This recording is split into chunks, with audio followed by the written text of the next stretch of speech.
Hey, yo, it's me, Pops Van Marmalade, and you're watching the Comics-Related Madness Network. Huh? So come get some. CromCon. CromCon.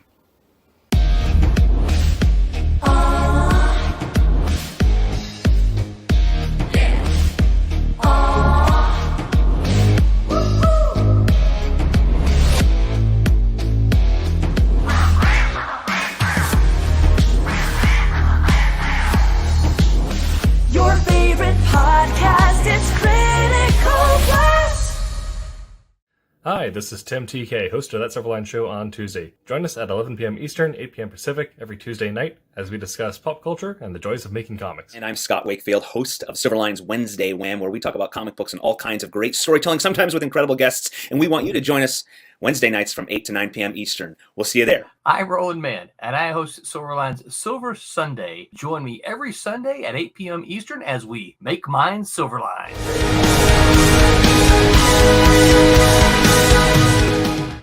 Uh-oh.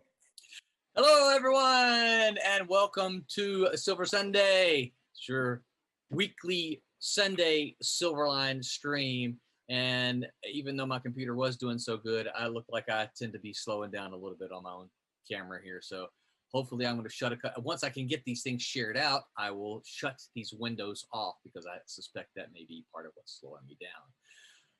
Tonight, we're going to talk about Curtis's favorite subject, martial arts in comic books. But before we get started, before we even introduce everyone, I want to remind everybody that Daytona Comic Book Con is a sponsor of our Silverline streams. Daytona Comic Book Con has not gotten a date yet, but they will be somewhere between September and October. And as soon as they have a date, we will let you know when that date is. And we hope you will make your plans to be there. The other thing I need to tell you is we have about, if my tab will actually open for me, we've got about 1 hour left on the Silverline double feature, Teen Beetle and Switchblade Kickstarter. Yes, my tab is open and the numbers that it's showing me is got 109 backers with $3,253 pledged. That means we're about $250 shy of the stretch goal, which is trading cards for Teen Beetle and Switchblade. So we want trading cards. Apparently Wubba has a cool new design, which I haven't seen yet, but several thumbs up. So this would be the perfect time to get those debuted. So $250, you're out there. I know you are. There's a couple of you are like, I just haven't been able to pull the trigger. Look, you got 57 minutes now to pull the trigger and do that. Get that back. So get on over there. Make it happen. Get on over there. Take a peek at it. Lots of cool stuff. Lots of cool covers. Pete even did a cover, one of the covers here. Barb, did you ink one of them? I did. It's sold. You did? Yes. The Teen yes, Beetle one, yeah. That's right. Yeah, thank you. I'm trying.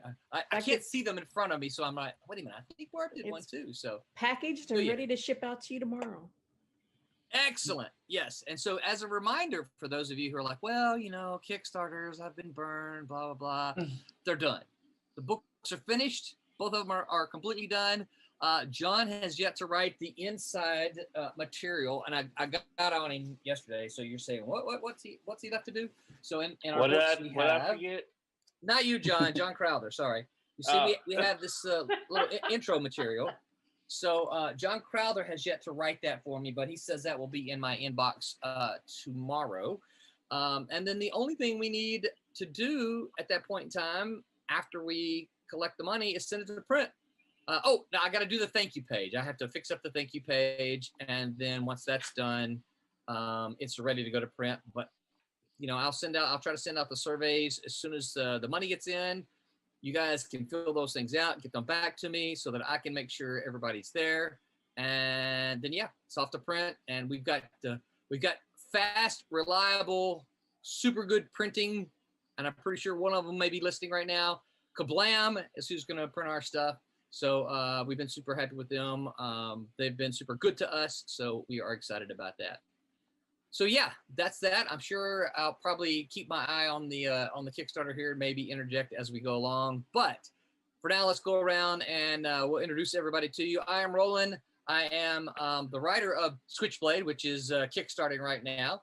And I'm also kind of the chief wrangler, the chief cat herder here. So welcome. And we'll go in this order because this is the order I see you. So remember who you come after. We'll go Barb, Curtis, John, Peter, Wubba, Aaron. Okay, my name's Barb Kelberg. I'm a longtime inker. I'm currently inking and coloring Divinity #2. There's a cover for it. And I'm the inker on Cat and Mouse. I'm coloring Sirens, and I am the CFO of Silverline. And these guys know that very well because I'm constantly bugging them. All right. Next. Okay. Yeah, I'm Curtis Fujita. I'm the creative director at Silverline. I am also the creator of the upcoming title that you can see here that I'm working on live on the screen, Shadow Ghost. And I don't always say this during the introduction, but because we're talking martial arts and comic books, I am a Kung Fu master. So that's me. So on to the next. A master. He's a master, people. You're just a penciler. Yeah. Am I next? Yes. Oh, crap. I get to follow a master. Well, I'm just a penciler. Hi, everybody. I'm Peter. Yes, I'm just a penciler on Silverline Team Up Champion of Miss Fury. I still want to sell those hats, by the way. Yeah. Well, yeah. I mean, I can license them out. I'm happy to do that. What else was I? Oh, yeah, that's what I do, and that's I'm drawing issue 2 at the moment, and issue 1 is currently being inked and coloured, ready to kickstart at some point.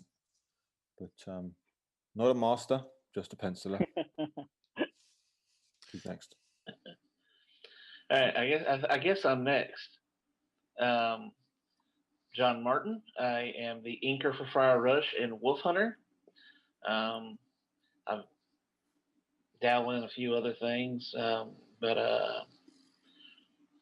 yeah, that's about it.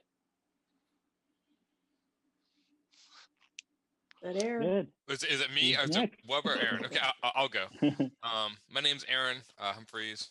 I am the penciler on Fire Rush. I am also doing my own comic Godlings, which I am closing in on the end of that, which you can see on Webtoons. And then it looks like I'll be having more stuff coming from Silverline very, very soon, which I am excited about. I'm not really a master of anything per se of yet. But I am waiting for the day when Peter will find a digital background of a hole and he can draw from inside the hole. Can we get Curtis a hat that just says master? Master.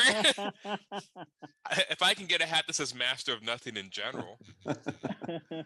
Jack of all trades, master of none. Master of none, that's right.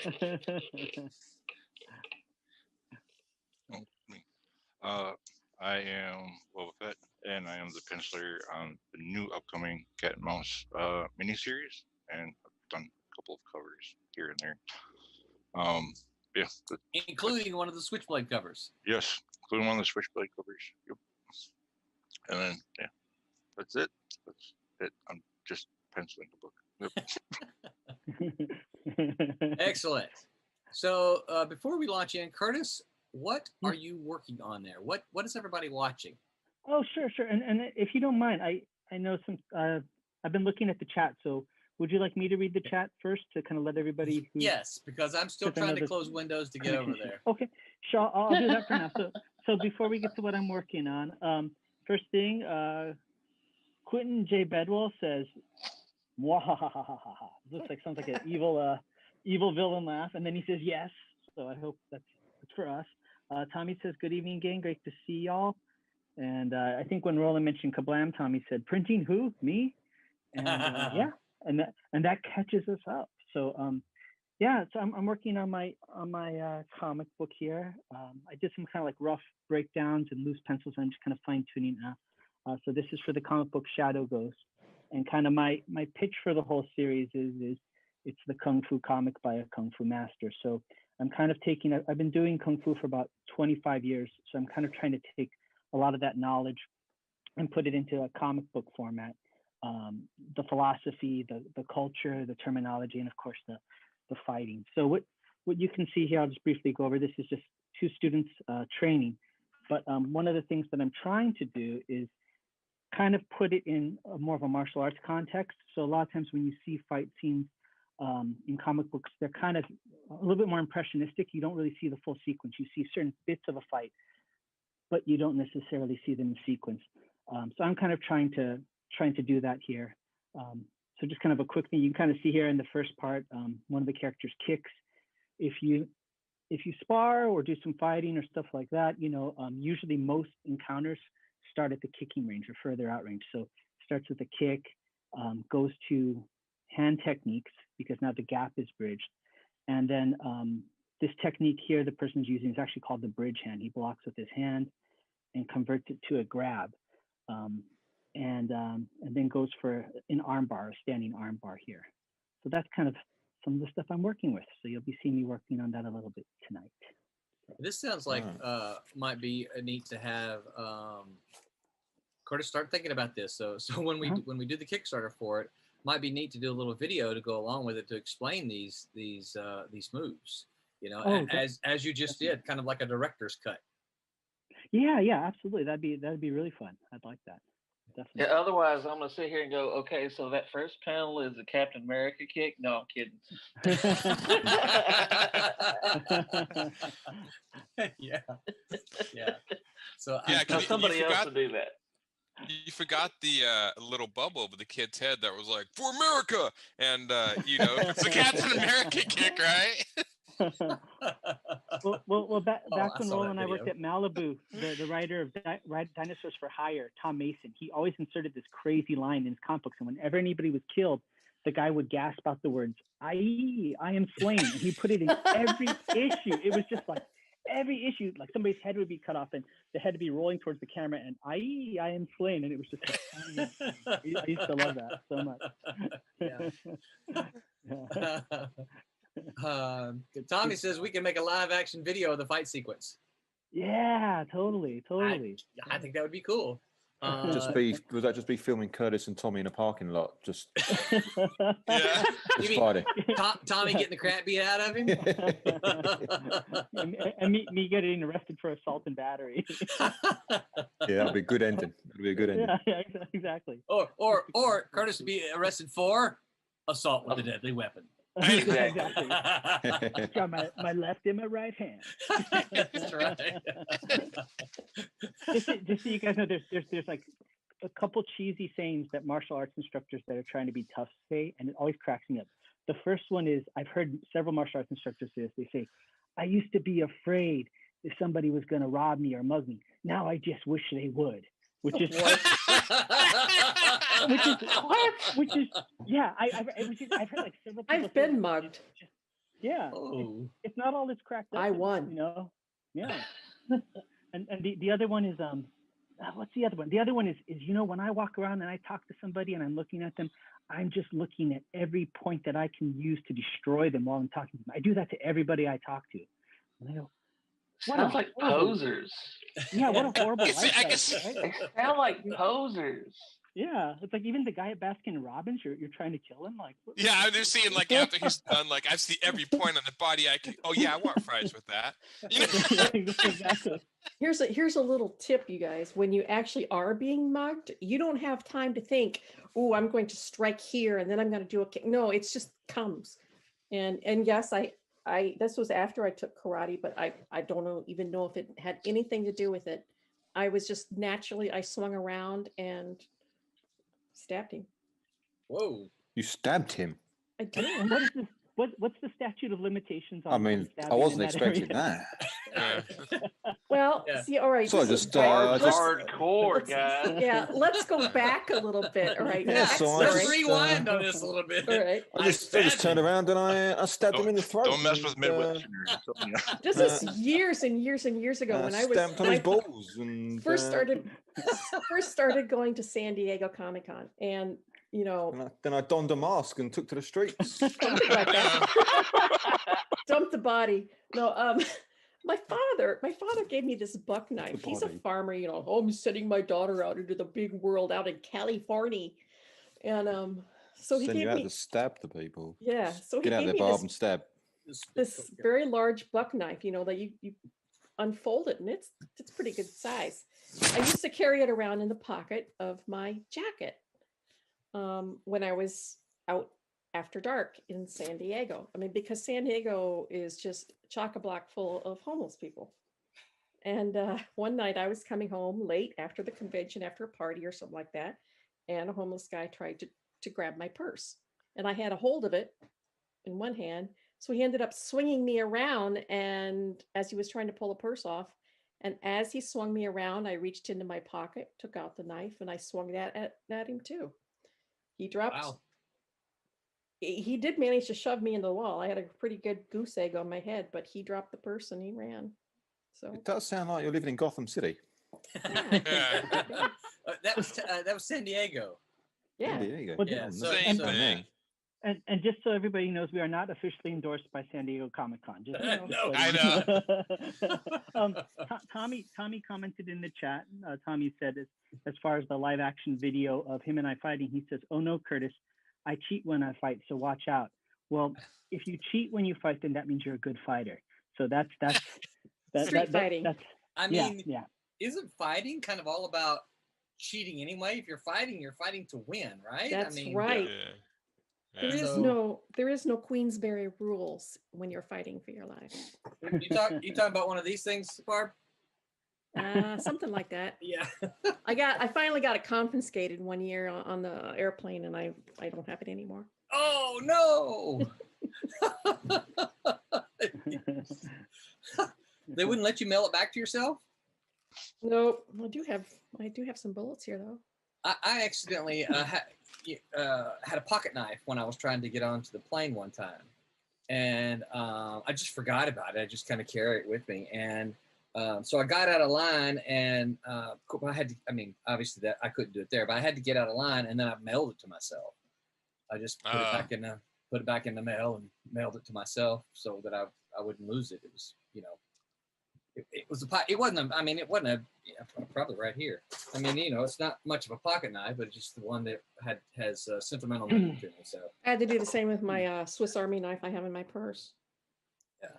But I got it back. But I lost my buck knife, unfortunately, and I'm sad Oh, about so that good. because my father Yeah. gave it to me. yeah, wow. So Right. all right, so martial arts and comics. So when we talk about martial arts and comics, what do you think? I mean, what comics do you think? Oh, wait a minute, before we go there, Curtis. I want, if you don't mind, take a minute to kind of explain something that you explained to me that I had no clue.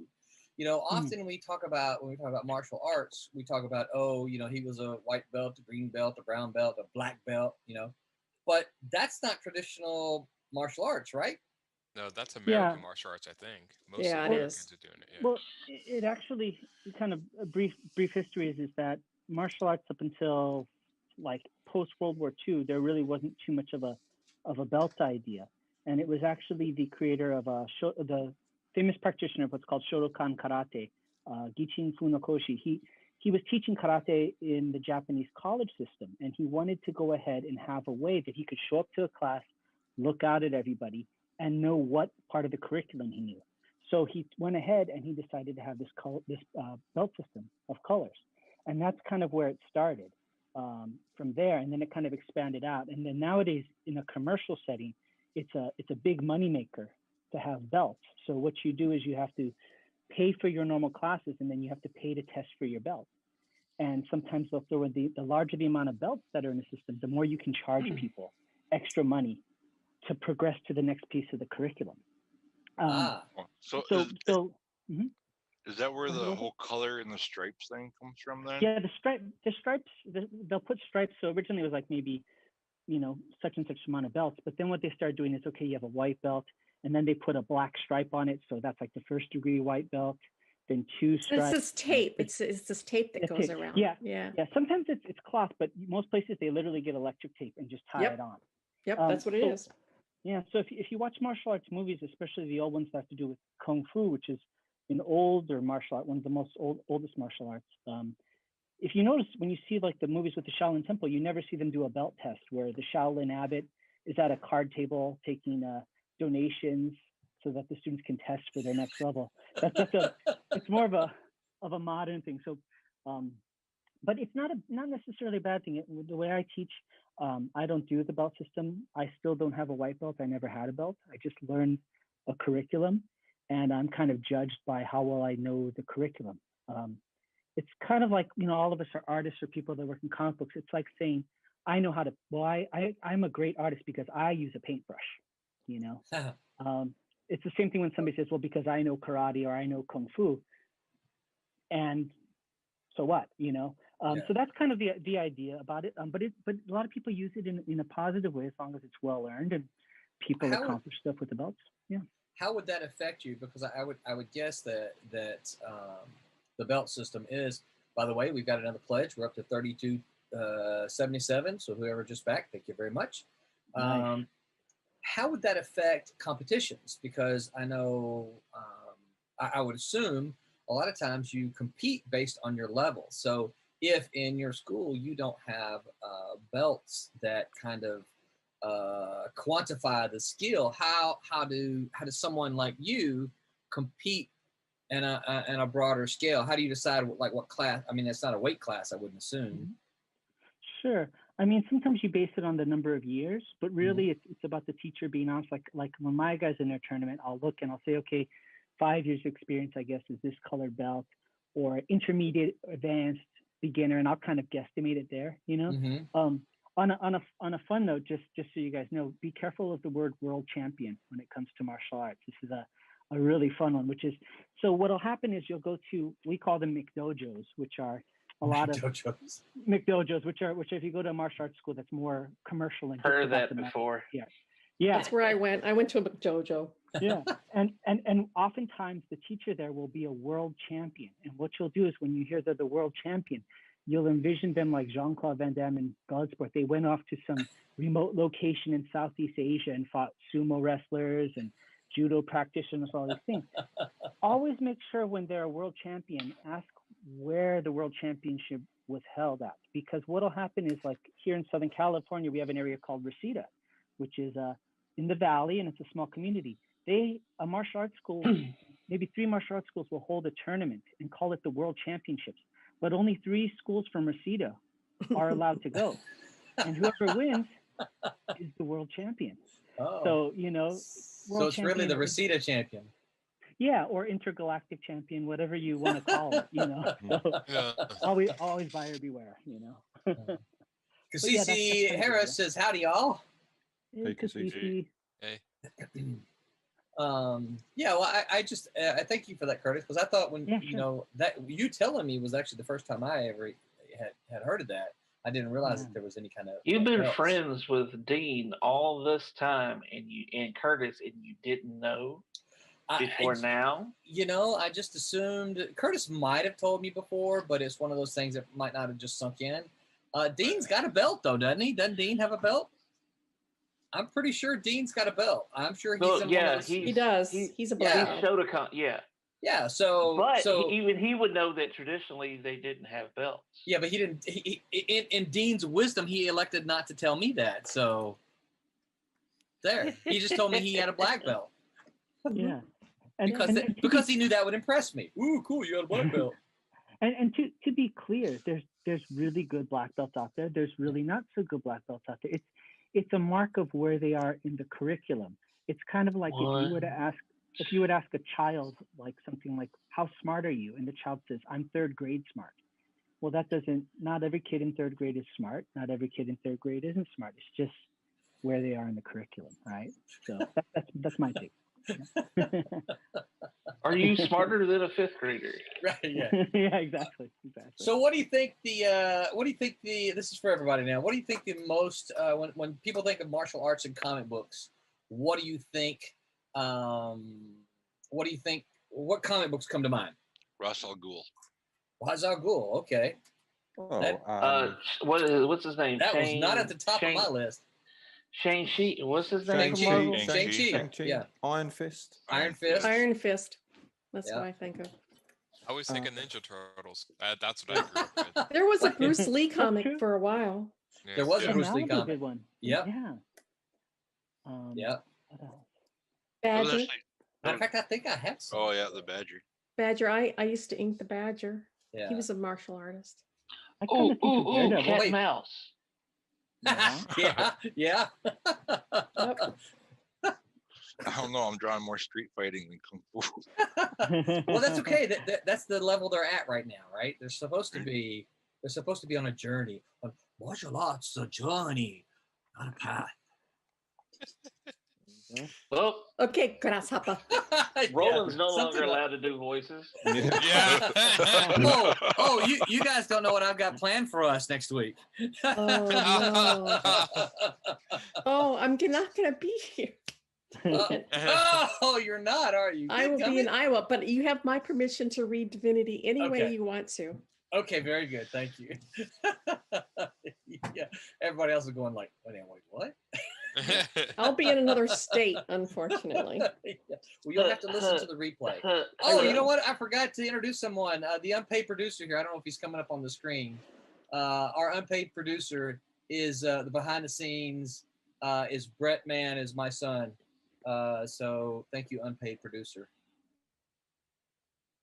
Okay, well, he does not show up on the. He shows up in my ear sometimes, and that might confuse you. But Brett's the one doing all the kind of behind the scenes stuff. So thank you, Brett. That's pretty talented to show up there. Yeah.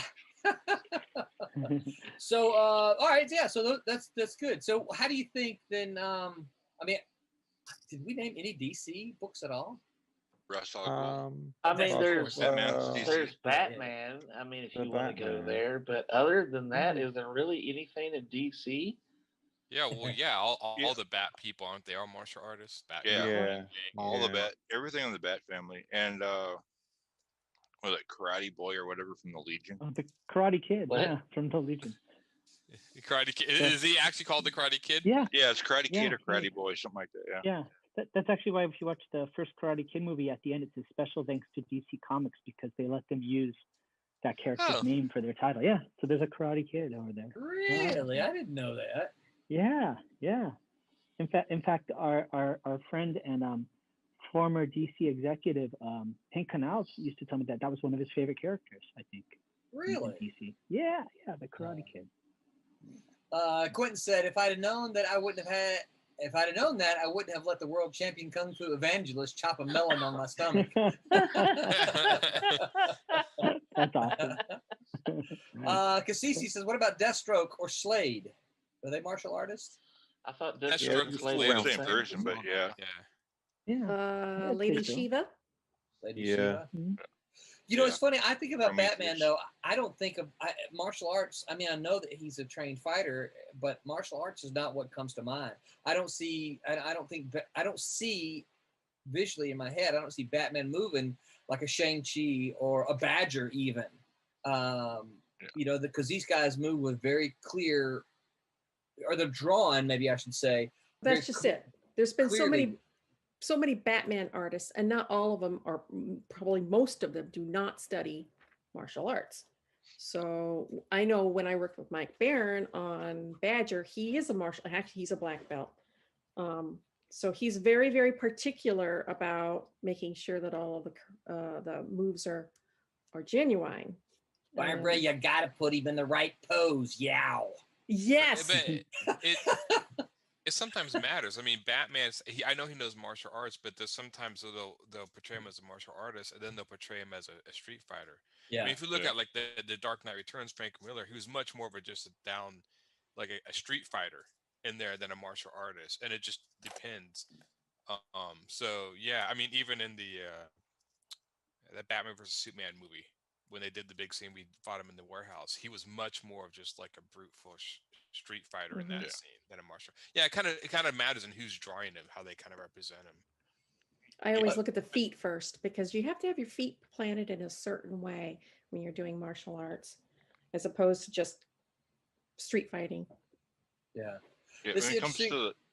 the, Go ahead, Wubba. I was gonna say when it comes to like the Bat universe, the only ones I can actually like clearly think of as martial artists at all Shiva, Ra's al Ghul, and Kane version of Kate. I think it's Casey Kane. I don't remember her name. A version of Batgirl. Oh yeah, yeah. The one who had the thing over her mouth, who didn't Yeah, talk. she had Don't complete cowl. Yeah, I always thought she was cool looking. I always thought she was I don't know awesome. if they're martial artists, but was it the Court of Owls?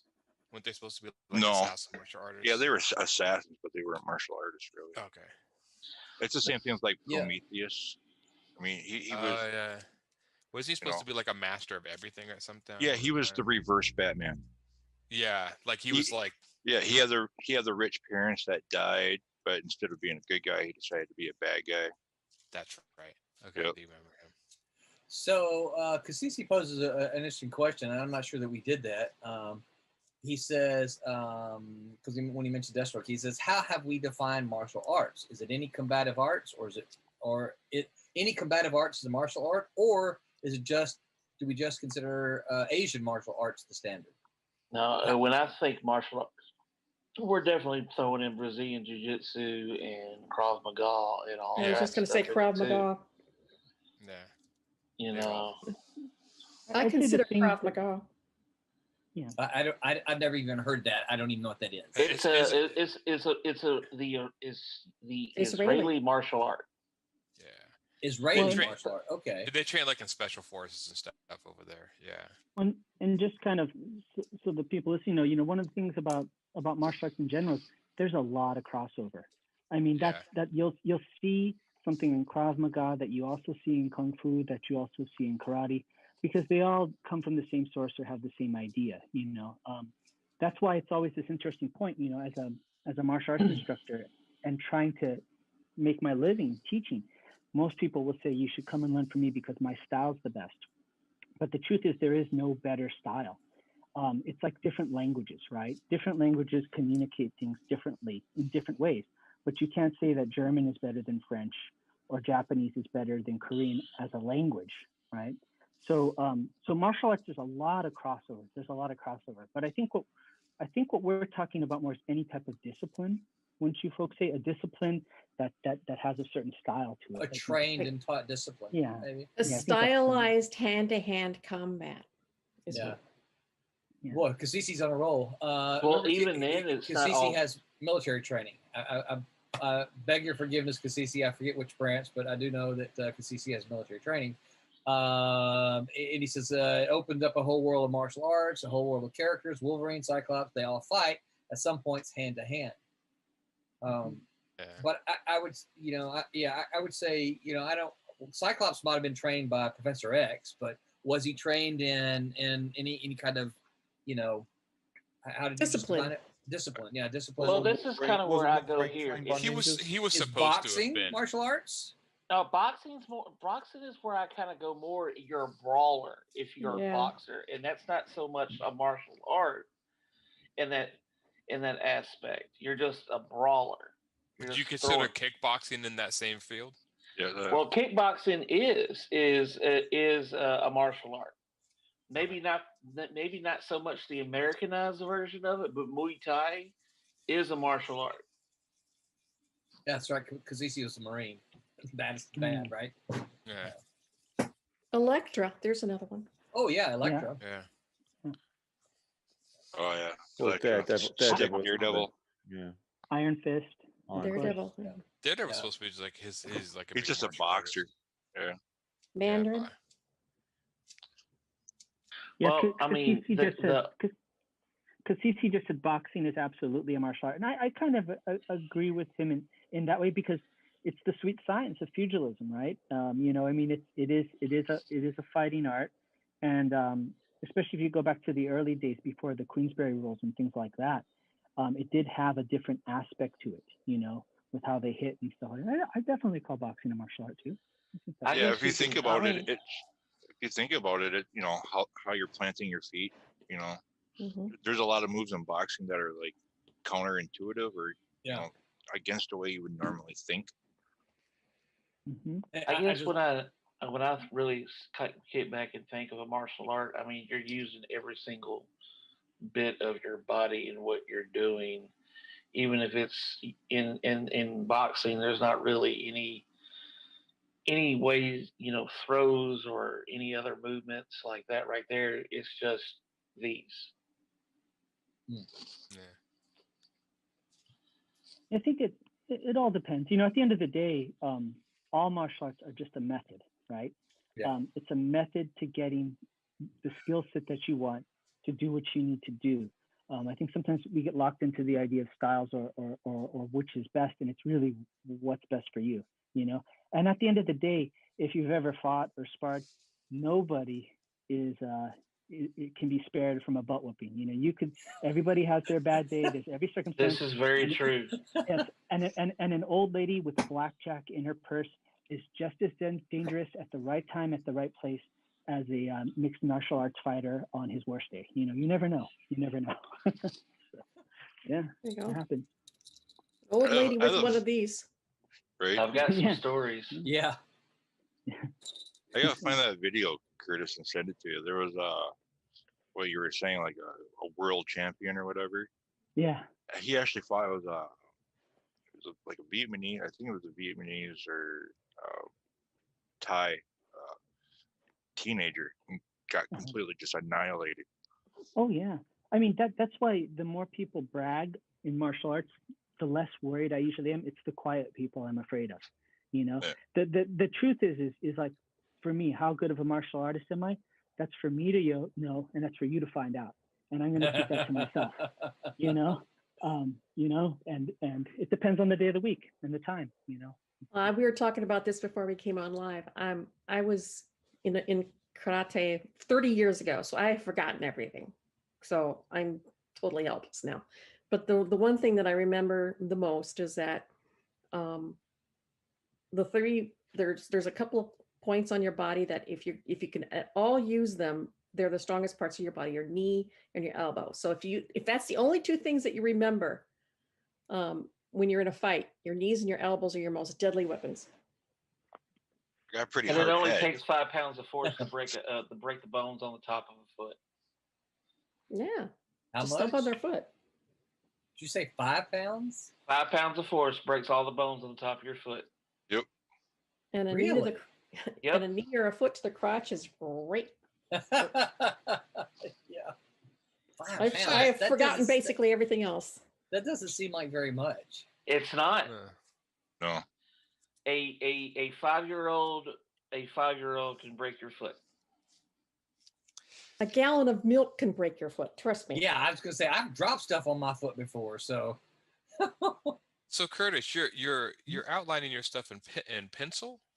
It's like a Yeah, charcoal brush. Yeah, I mean, it's basically just like a graphite pencil, and I kind of originally laid it down just really light, and so I'm just kind of trying to go in with the details now, before I get Are to the you inker. planning on inking it, or because I actually kind of like it just with a charcoal pencil. Oh, thanks. Just Yeah, out of curiosity, do you have the background? Can you turn the background layer off? I'd be curious to see what it looks like just with the that one panel, just with the pencil you have. Yeah. Like this right now. Yeah, see that looks sharp. Yeah, some of it is I used to do like hand drawn animation. Uh-huh. So in hand drawn animation you have the cleanup artist, who basically goes over. Yeah. So I'm kind of doing, it's almost like I kind of, without even, this is the first time I'm thinking of, I'm kind of harkening back to the 2D animation days. Yeah. Without even Yeah. realizing what I was doing. You're doing do what everything you know. for this comic, right? Or is somebody else inking it or lettering it? You're doing everything for this comic, right? Looking for an inker, right now. But yeah, I'm writing and penciling, and then I wasn't really intending on lettering it, but I was trying to figure out, the spacing of the panels and the Okay. scripting. So I started putting in the word balloons. So Yeah. I don't know, maybe I'll end up lettering it. I actually like that. That's kind of like the same way that Eric Larson does his books. He does like stick figures, and then he put all the word balloons in, Yeah. and then he'll go back and actually do the actual pencils. Yeah, I was looking Yeah. at a video with Klaus Janson talking about Frank Miller when he was doing Daredevil, and he showed some of Frank Miller's pencils towards the end, and he would flat out draw the whole thing, put the letters and everything, a rough version of it, before he gave it to Klaus Janson, and then Klaus would ink it and then color it. And so they had this. I think there's a certain kind of flow that you can get with that. And to be honest, this is my first full comic book, so I'm kind of No, that's measuring twice and I'm cutting once. Yeah. I put my lettering in after the fact, so I will just, instead of making room for lettering, I'll just draw the whole thing in, and then just I'll make room for. I mentally kind of like have room in my head, but then I'll like cover up parts of the background or whatever. I don't know. But I actually like to I do my lettering. I don't know if you've seen my Gaulian, so I do like a square box for the lettering instead of the bubble.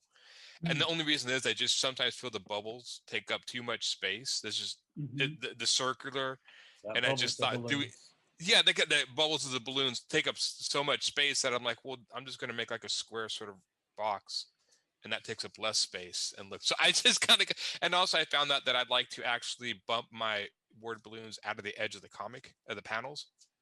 So I kind of make like some sort of design. I started playing with that. But yeah, I know I have another friend who does all the lettering before he does the pencils. He does that too. Wow, So I don't know why. I don't know why that's I don't do interesting. that. Yeah. Well, And then also I remember back in the Back Malibu asswards? days, we, Yeah. in the Malibu days, we would actually have the pencils first, then it goes to the letterer, and Mhm. then it would finish with the inker. And Yeah. so that okay. way the Well, that's inker could basically the save a way lot it of time. always was back, Yes. Yeah, back when. yeah, That's the and that traditional saves DC a and way. Marvel lot. too. Yeah, it saves a lot of time, and I was listening to Rob Liefeld's podcast, and he was saying that too. Even he was always very cognizant of the lettering and how it would actually cut down on time if you put in. So I'm trying to play around with that. Yeah. Yeah. Especially Yeah. when And you're doing like a cityscape with 400 bazillion skyscrapers in the back, and you realized after the fact that you could have eliminated half of that. Right. Because Because Yeah. there's going to be 3 or 4 big Yeah. captions on it. Right. Yeah, Yeah. Could have saved a ton exactly. of time. Pete's like, oh, now you tell me. Mhm. I drew all those buildings. Yeah, yeah, and the interesting thing about that, and we're straying a little bit, it actually saves time for both the letterer and the inker, because if the letterer can letter directly onto the board, this goes back to old school stuff. If the letterer can letter directly onto the boards, then they don't have to worry about cutting and pasting, because if they have to letter on inks, then they have to letter on a different sheet, take it and glue it onto the page and cut it, cut Yeah. around the balloon or the caption or Yeah. whatever, and Or- then paste it, right? And that's a lot more work than Actually, lettering directly some on of the those were board. done with hot wax. And Yes. I have one of Yeah. those. I have a waxer. I have an old waxer where I would wax and because I think I lettered a couple of issues of Badger, and I did it with hot wax machine. Yeah, yeah, and then of course, That's then, old then the inker doesn't have to ink all of that. That's quote unquote under where the text on the pages, or the captions and the balloons and stuff. Well, Do you? and yeah, Oh, and go ahead. well, and even like kind of working on Kalis as an editor, I don't think Brent will mind saying, there's a lot of back and forth between the different creators, trying to figure out how many words you can put on the page and all that. So the funny thing with doing this is, I had I'm visually what I'm trying to go with here is having smaller panels so I can put in more movements, because I'm kind of trying to lean into my strength, which is understanding the transition between martial arts movements. But the Yeah. problem with that is I can't have big word balloons with a lot of script in No, it. So I no. have to. So, and I learned that because I'm starting to put these huge soliloquies in this, and it's like it ain't working, So Yeah. Yeah. So it's a fun learning experience, Yeah, you have to, and keep in mind, Brent comes from film where they don't concern themselves too much about a physical space for lecturers. They just speak, right? So you can say, okay, well, you've got another 20 seconds to speak, or another minute to get in whatever dialogue you have. Yeah. So and Kalis is his first comic to do, so it's the first time he's having to make that kind of that transition from film to comic. So from the visual audio to a 2D art stuff. So it's kind of fun to watch him shift gears a little bit. Oh yeah. So the other question, and this is actually towards martial arts comics or whatever. So, what are your guys' feelings on sound effects in comics? Do you think sound effects? I mean, the funny thing is I don't put them in my stories, and I've had discussions with people. Like I have a friend, Juan, who does it, and he doesn't put sound effects either. And there's some sort of weird stigma that sound effects is almost for like superhero books. So if you try to do Well, a somewhat non-superhero book, you put sound effects that makes it superhero-ish. I but- have strong opinions on that, and that opinion is that you need sound effects. It's a part of the entertainment consumption that if there's a laser blast going on and I just see it, does that mean it's not making any sound? And I'm not suggesting that they all go pew pew, but when something explodes, I want to hear it explodes. If I can hear them speak, why can I not hear them drop a glass and shatter it? Why can you're taking, in my opinion, you're removing that element of entertainment away from the reader. See, the thing is, strangely enough, I have. Okay, I'm going to challenge you on this. Okay, I have kind of the opposite on that one a little bit. One, I think I never read sound effects. I just usually see you do. You do. You say you don't, but you do. But when I see stuff, I just usually. If you fight that, then you're lying. Because you see your brain's still registering that sound. Yes, that's exactly. That's what I mean. So why, to me, it's like, why write it if the sound in the head is going to be much better? No.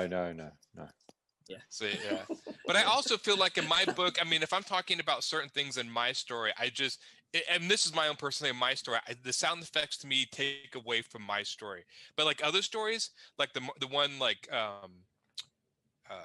Curtis is doing, I don't think that takes away from it. To me, sound effects, it is a much lighthearted, more energetic story if you're doing sound effects. If you're trying to do something to me that is much more serious, then to me, like, yeah. See, now you're getting comic snobbery on. You're getting all literary comic snobbery. Oh, yeah, my comic doesn't have sound effects, totally and so admit it's more highbrow than all these superhero comics with bound pals in it. Yeah, I don't buy any of that. I think the old Batman series did a disservice to the whole industry by making I think that's making it super campy. Yeah. Biff, pow, wham. Yeah. I think that's it. I think that's where I come from. But watch out for holes. Yeah.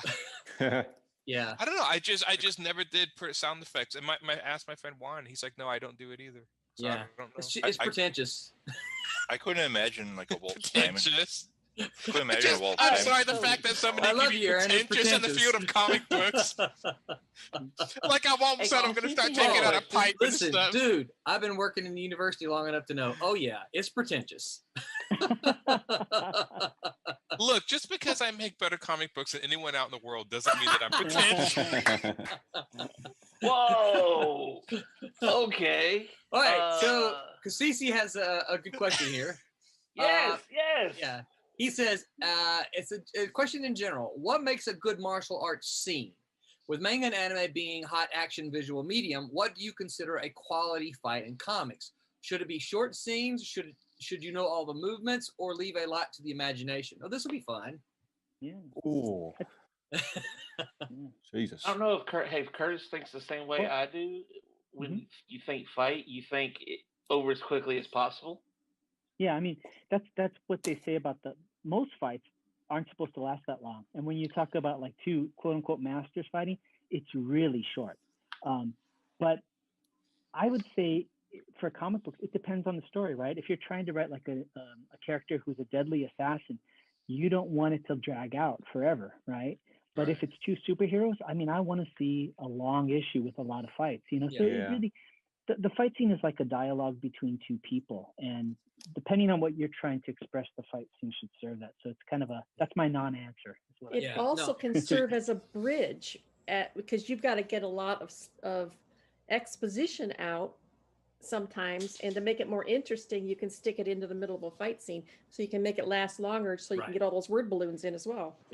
Yeah, and there's it's funny because there is this kind of a school of thought that well, these characters are fighting, no one's going to fight, no one's going to talk during a fight. It's like, yeah, well, no one's going to put on a Spider-Man outfit and swing across through New York City either. But and this is a conversation I have with my students a lot. Is that because some of the teachers early in the program, none of who've ever been published in any kind of way, tell them that their conversations need to sound like real conversations. And when they get to me, I tell them that's the biggest load of bull hockey I've ever heard. It's like, if you ever sit in McDonald's and listen to a conversation and write it down word for word, I don't want to read that. It's just that it's not. I want to I want to read entertainment dialogue. And that's the kind of thing that we have to remind ourselves that we're doing. We're writing entertainment dialogue. We're not writing real dialogue. That's a transcription, right? And no one wants that. So you have to remember that what you're doing is writing dialogue for entertainment, not dialogue that is real life stuff. You know. And besides, you can taunt during a fight anyway, and you have go away before I taunt you again. And second time. Taunt you a second time. You're talking. Yes. I spit on you. Yeah. I fart in your general direction. Yeah. It is but a flesh wound. Okay, there. It's down full circle. But that question, the question about the fate, I thought about that at the end of this issue. Okay. We have that fight scene before the big reveal, at the last pages. Yeah. So I had X amount of space, so pages that they get that in, and when storyboarding that out, I had to think just to make it like an exclamation point where it's quick, hard, and just right to the point. Yeah. I will tell you for me from a story point, what I try to do is I look, okay, I got 22 pages to tell this story. I try to give it some roller coaster feel as well as some action. So I don't do the math. I used to try to count them and make sure I don't do that anymore. But I used to say I need about 11 pages of action and 11 pages of non-action, right? And I don't put all 11 together here and all 11 together there, but I try to go, okay, am I going to open with some action? Okay, there's 3 pages of action. Now let me get 3 pages. 2, 3, 4 pages of story build up so that I can, I've got my reader up here, and then let me bring them back down, give them some information. Let me give them some more action, right? And it's like a roller coaster. You want to keep them moving through the story. And so I try to, story-wise, I try to give some kind of balance. The other thing for me to keep into consideration, all right, there's okay, so I'm the only full writer on here. I have to keep in mind that I'm not just writing for an audience, I'm writing for an artist. And so if I write 22 pages of talking heads, the artist is going to say, well, this is the last story I draw with Rowan, because that's boring, right? Unless it was Wally Wood. Wally Wood would be able to pull that off. I was going to say, okay, untack the Wally Wood page off of my bulletin board. Yes, but you don't want to do that. And so so for me, I try to think, okay, if I was the artist, what would I want to draw too? What kind of things would I want to draw in here?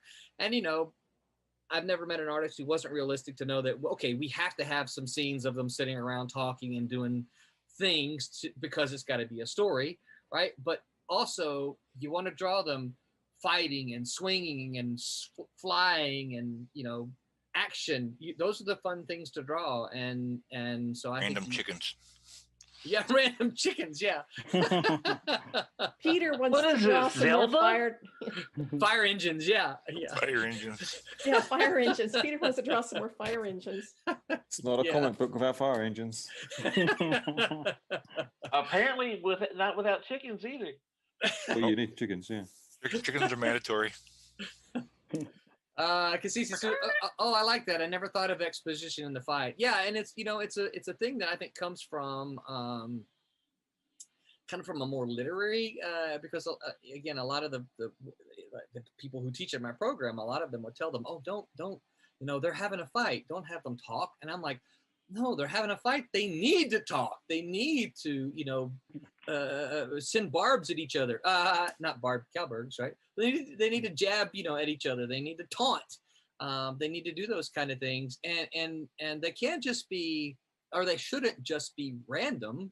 They should be relevant to the characters and to the story and to move it forward. You don't want to waste the space. You don't want to waste the lines just for random dialogue, right?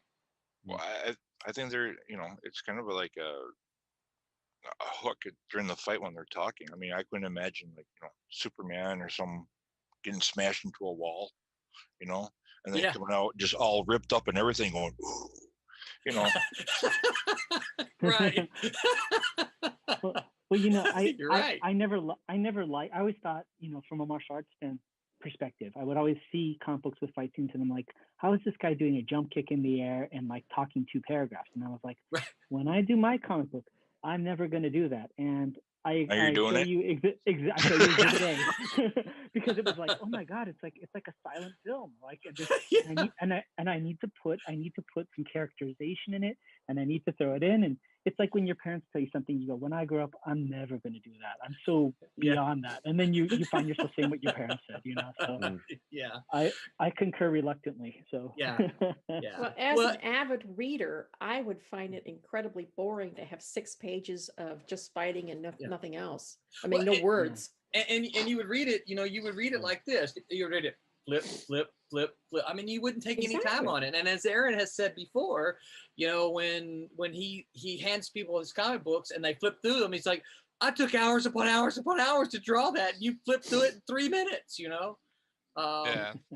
Well, maybe But if we, strangely enough, I actually like comics that read fast. So even though it takes them really fast to do it, I'd rather them actually, because it does annoy me when people overwrite in comics. There are a lot of people. So you're not a fan of Chris Claremont, huh? I was just gonna say I that. am a fan Claremont of Chris Graham. Claremont, but he is the king of overwriting to the point where I'm like, dude, is it? I mean, again, that's the old argument, you know, show versus tell. And comic books are like the epitome of the example show versus tell. If you can show it, show it. But if you got to explain me, I mean, I've read a Star Wars comic that was just ridiculous. They actually showed like Leia and Han Solo running down a hallway, and the caption said Han Solo and Leia ran down a hallway. Yeah, see, That's ridiculous. I mean, that's come not, on. That's not bad writing. That's bad editing. Whoever edited it, they should have caught that, you know? That reminds me of It was throughout the whole comic. That It was that like the whole reminds me comic of- was that way. Yeah. that reminds me of a discussion in an interview between Will Eisner and Neil Adams. I forgot what magazine it was. Like Blue Line Probe, I think, puts it out. It was a magazine. Oh, Sketch Magazine. Yeah. Yeah. But Will Eisner and Neil Adams were talking about that, and they both believe that that was necessary. Whereas Neil was saying that Frank Miller, you know, didn't like putting that kind of stuff in it. You know, the different philosophies about, you know, saying what they're doing and showing what they're doing at the same time. Yeah. And they thought it was necessary? Yeah, because sometimes you'll have an artist, a good artist you don't have to do that with, but a bad artist you have to put that in. Yeah, okay. Yeah. I could see that if you can't tell what it is in the art. I can see having to have a caption like that if you look at it and say, I have no idea what this is or what they're doing or where I can understand that. Yeah, it's like leading the brain of the reader. Like, okay, now I know what they're doing. Yeah. But I think, though, I go back to editing. I think, though, if it's written in the script and the editor looks at it and sees, oh, I can clearly see that Han and Leia are running down the hallway. Yeah. I'm going to delete this caption because we don't need it. And maybe put a you know, add a balloon that says that Han saying some kind of, you know, goofy romantic thing to Leia instead, you know? Yeah. I'm going to kiss you once we get out of here. Well, I mean, one of the most famous comics out there that is the silent issue of G.I. Joe. Oh, The yeah. Snake Guys. Larry and stuff. Hama. No words. And that's like a very famous issue. So, I mean, again, I think this is an argument made either way. More words, less words. I know I tend to enjoy comics that just, if there's overriding, I mean, if somebody's sitting at the podium making a speech, yeah, you're going to write the speech out. But it always feels like sometimes less is more in comics. And I think it just depends on the story. Did that story have sound effects, though? You know, the funny thing is I just, you know, it's funny. You're the only, I have so many people I meet in comic books and my friends just do not like sound effects. So I don't know. I mean, it's funny because I've met people who, my friend Juan, he's like, no, I just don't use them. I don't like them. I don't know. So I mean, guess take they that don't as you even- will. I mean, it's They don't his own watch, comic book. You can do Todd whatever you McFarlane want. at all Right, either. yeah. I mean, I try to incorporate them in my art when I can. Yeah. Yeah. The Like why- you put I the think the wham guy- in the back. I like that. Yeah, the big. I love that. Yeah. Yeah. Okay, so Kasisi asked us, do you know what the next Kickstarter is? And the answer to that is no. I know when it is, but I'm not sure what it is yet. Kasisi, we've got a couple of books that are this close to being finished. And as soon as those can kind of reach that finish point, or once they get close enough where I'm like, okay, yeah, they'll be done in time. Then we'll know. But we've got several that are going to come along around the same time, and so we've already got the dates set for March. I don't have them in front of me, but we do have them set. Well, you know what? I think I can probably open up a calendar without crashing my computer. But we've actually got the date set for the rest of the year, so we know when they're going to go. We've got 6 of them. We got 5 more left for 21. We planned 6 for the year, and it's taken this long for my calendar to open, y'all. It just it continues to annoy me. All right, so let's get to February. Come on, computer. Get to February. Nope. Oh, there we go. There's February. I know. There's March. Yes, we're in March. Come up. Nothing's showing up yet on my calendar. I think it's going to, but we're going to stick with the shorter window. I can't remember if this was 17 or 19. So the next one starts on March the 11th and will end on March the 28th. The same day, I will be at Brent and I will be at the Orlando comic show. So I may have to, Curtis, ask you to. I should be home, but I may have to ask you to plan to grab the steering wheel on that day. Okay. I'll try not to run it into the ground. It's fairly local, so it shouldn't be. I shouldn't be, super late, but we'll just have to see yet. So no, Kasisi, I don't know exactly what, but I will tell you, yeah, we've got several that are really close. In fact, one of those is Divinity #2, which is what Barb is coloring on right now. And Barb, what page are you on right there? This is page 11. I'm working on 11, 12, and 13 at the same time. You can see we have a little night scene here. Gorgeous. Yeah, that looks great. I love that color hold. Oh, I do too. I was just sitting here thinking, man, I really like that. Yeah, that just seems. Yeah, I have a tendency to use it in glass a lot, like right here. Yeah, that looks good. Yeah, really good. Mood. And Barb, what program, what software are you using?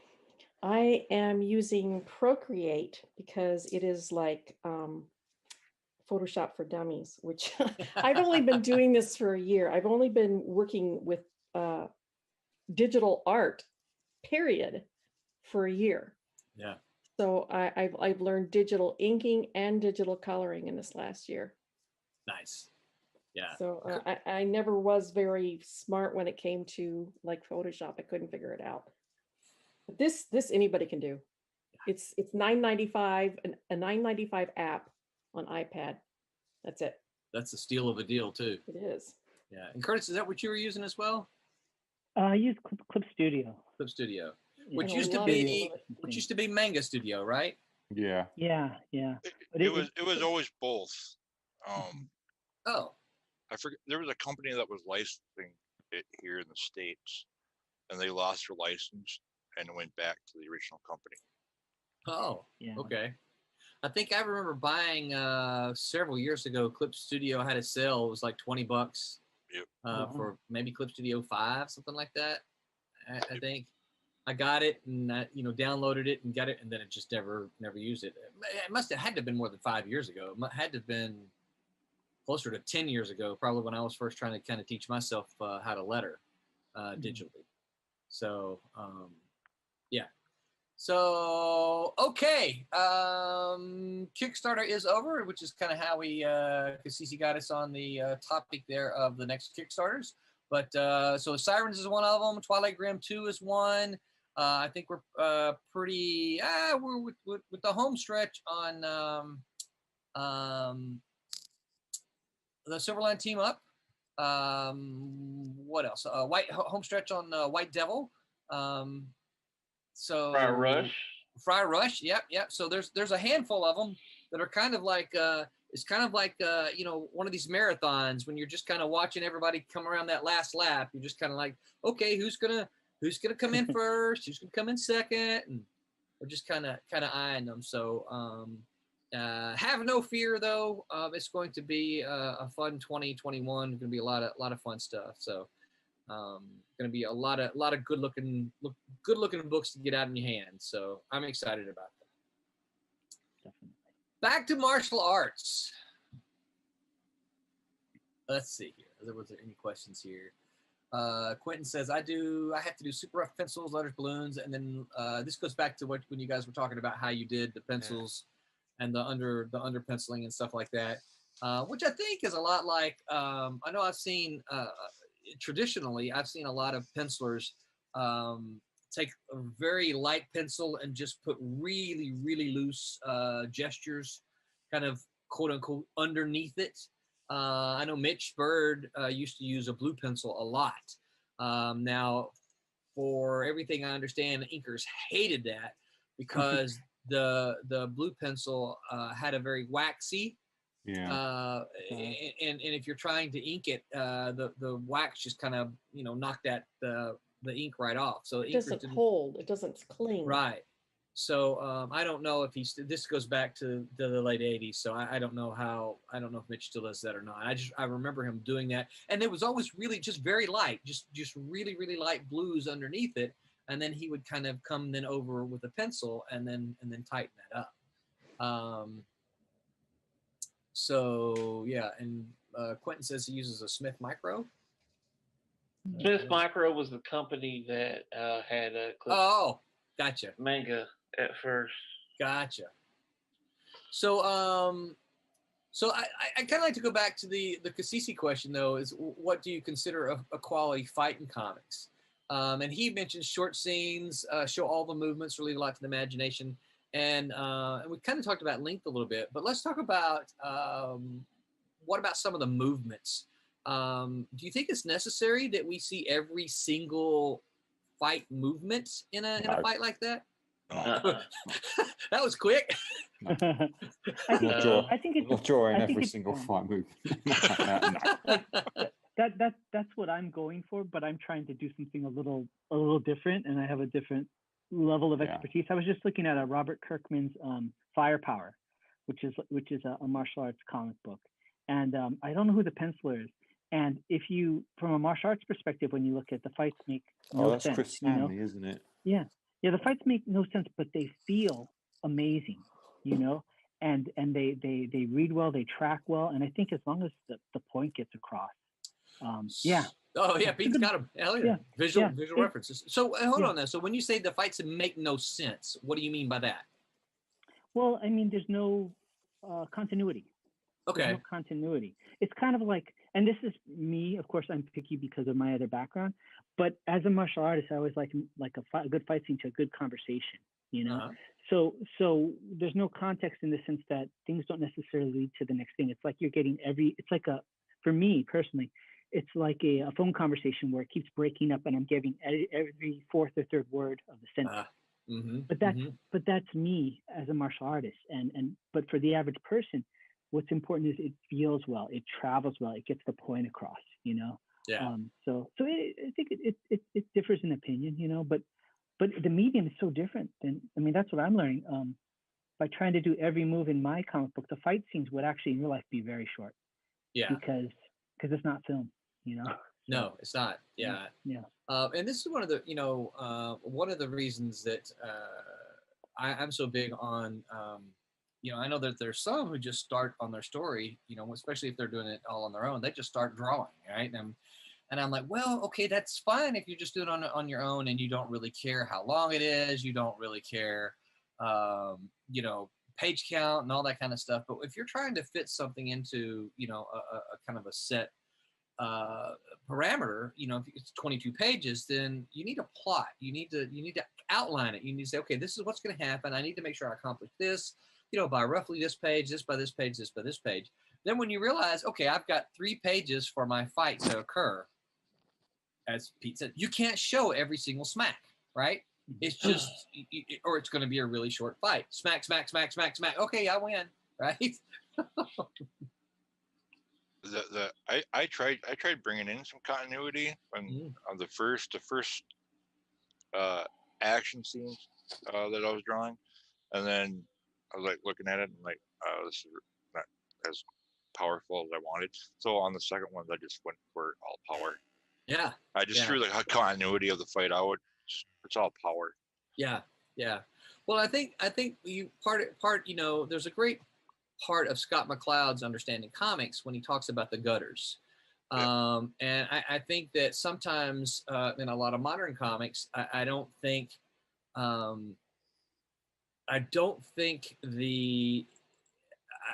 they're aware of what the gutters are capable of. And they probably haven't read Scott McCloud. They probably, I mean, I'm just guessing. Yes, I don't know, but I think that there's this idea that I need to show every single little movement, and you really don't, because the reader understands that there is a gutter there, and this is a snapshot of what happens in this panel, and then this is in this moment, and then this is a snapshot of what happens in this moment. And there are different transitions from panel to panel. There's the action to action, moment to moment, kind of things, and the reader can go with that, and so that you don't have to show everything. And this is where the combination of word and art is important. Yeah. But I think the whole like our generation was trained with the gutters, so we took full advantage of that knowledge already in the 90s when we got rid of them. Like completely got rid of them. It was just all flowing out. We just knew that there was supposed to be a gutter there. There was a time. Yeah. But now they've gotten back to using the gutters again. Yeah. Well, I think there's a couple different ideas kind of behind this. One of the things, as we talk about, and this is straying from martial arts now, but one of the things we kind of talk about, if we look at our comics, the things that we're doing now, and we want to take them online, the gutters and panels are important, because how do I take, okay, I love Dean. Dean knows this, right? But there's Dean doesn't always use his gutters. No, but see, and here's a problem that the problem this presents in our modern let's go digital world is, how do I take this page right here and break it up into segments to put it on Webtoons? I can't. It's impossible. I can't do it right now. This page over here, I might be able to do it because it has panels. I'm sorry, I can't. I know this is not really very clear, but this page right here, it's impossible to do, because there's no real gutters there to break up what's happening. So but it makes for beautiful books. It does. It's a very beautiful page. But I don't have any problem with that. My only problem ever comes when it's like, okay, does this serve the reader, and can what you're doing, does it still move the reader through and pull them into the story? I think Dean's a good example, since we're talking about it. He's a very good example of someone that can break the rules with the gutters and stuff, and the pages still read gorgeous. Yeah. Well, I think the gutters are also an extension of negative space, right?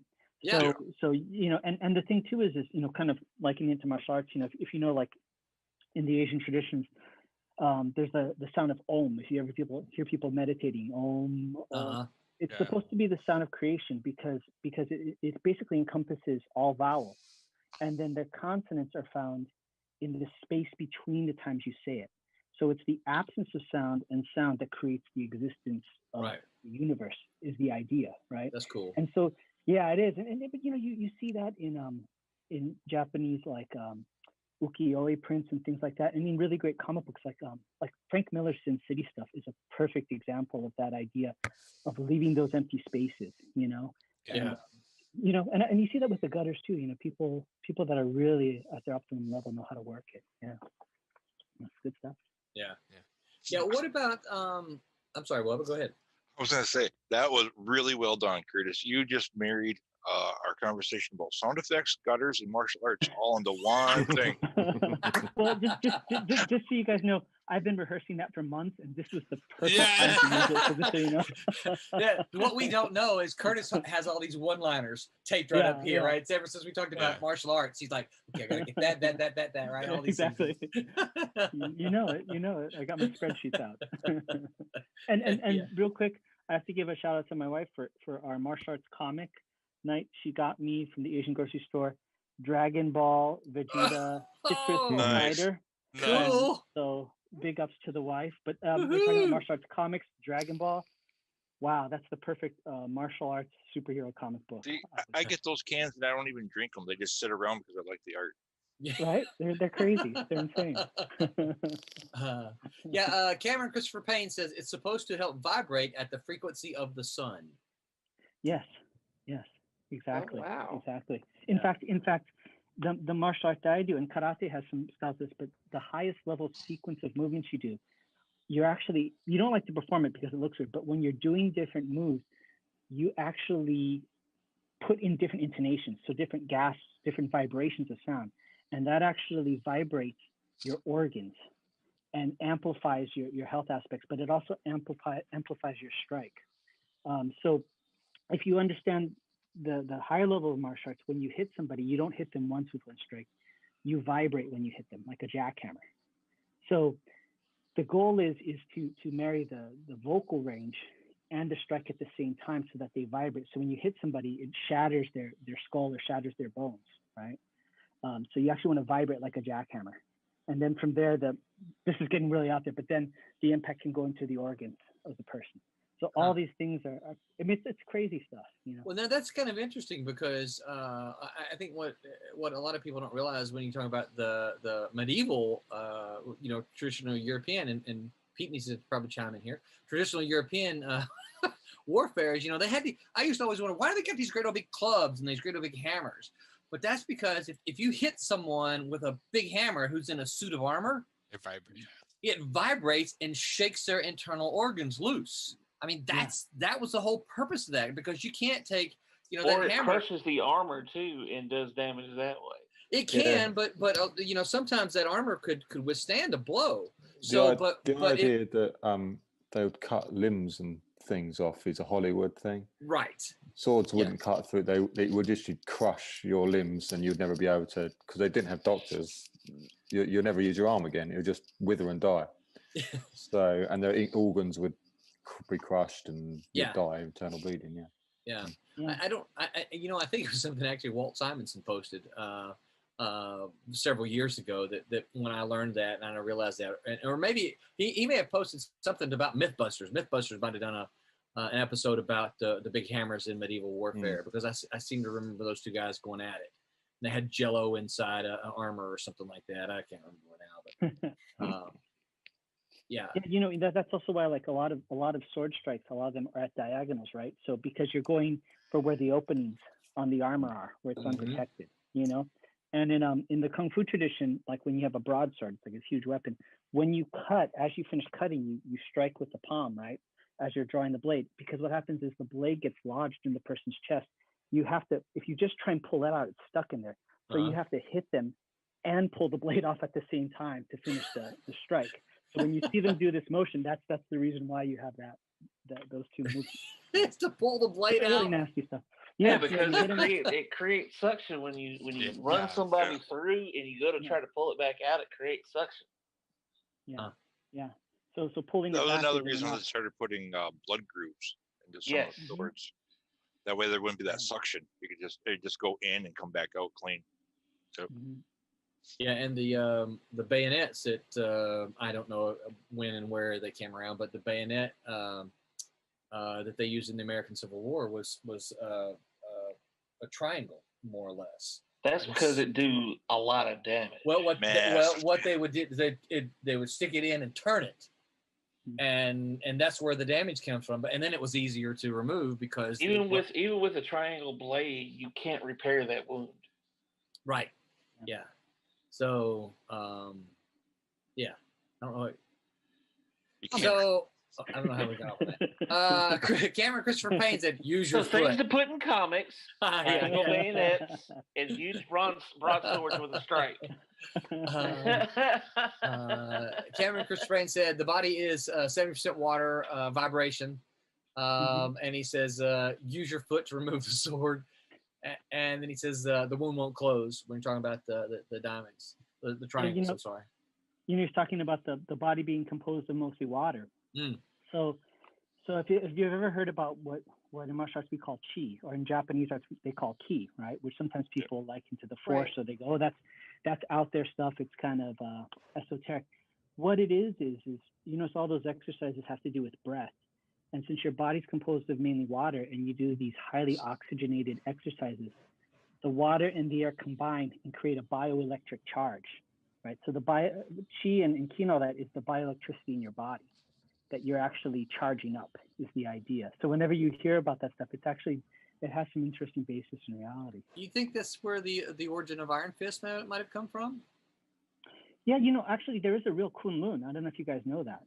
There's a Kunlun mountain range in China. So when you look at the ancient Kung Fu traditions, there's several mountains that are known for having great martial arts. There's Shaolin, right? Where we all see. And then it's called Wudong, but we know it as Wu-Tang, but Wudong, right? Wudong mountain range where the Taoists are. And then there was another mountain range called Kunlun, and it still exists today, and they still practice martial arts there. So I don't know I can't remember who created Iron Fist, but they must have been watching Kung Fu movies because Kunlun's a real place with real martial arts. Is this where you're going to tell us you're the Iron Fist, Curtis? No. Have you fought the dragons lately? Yeah. The only thing I'm known as is the Rage in Eurasian. That's the name that I take. Did Carl Potts?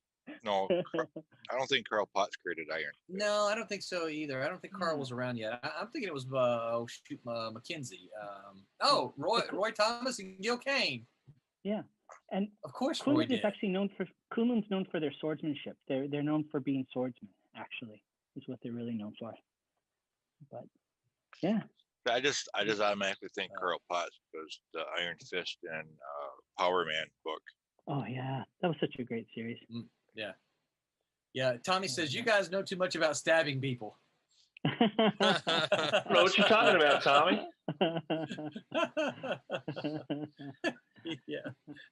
What happens when you get sit behind a desk all day long? Yeah.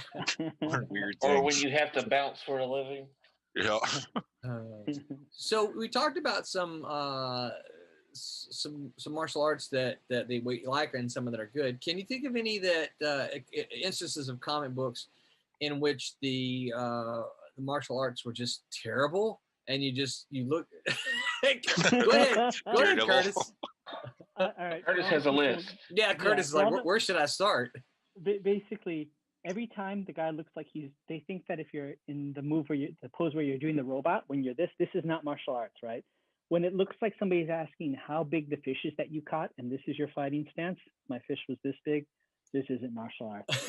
And I'll leave it at that. Okay, this is not martial arts. I always see these, right?